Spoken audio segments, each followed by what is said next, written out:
নমস্কার। গোপ চুরি, সুকুমার রায়। হেড অফিসের বড়বাবু লোকটি বড় শান্ত। তার যে এমন মাথার ব্যামো কেউ কখনো জানতো? দিব্যি ছিলেন খোশ মেজাজে, চেয়ারখানি চেপে একলা বসে ঝিমঝিমিয়ে হঠাৎ গেলেন খেপে।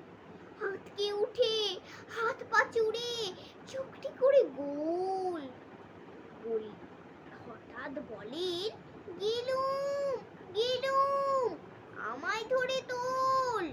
তাই শুনে কেউ বুদ্ধি ডাকে, কেউ বা হাঁকে পুলিশ, কেউ বা বলে কামড়ে দেবে, সাবধানে তুলিস। ব্যস্ত সবাই এদিক ওদিক করছে ঘোরাঘুরি। বাবু হাঁকেন, ওরে আমার গোপ গিয়েছে চুরি। গোপ হারানো আজব কথা, তাও কি হয় সত্যি? গোপ চোরা তো তেমনি আছে, কমেনি এক রত্তি। সবাই তারে বুঝিয়ে বলে, সামনে ধরে আয় না, মোটেও গোপ হয়নি চুরি, কখনো তা হয় না। রেগে আগুন, তেলে বেগুন, তেড়ে বলেন তিনি, কারো কথার ধার ধারে, সব বেটা কি চিনি।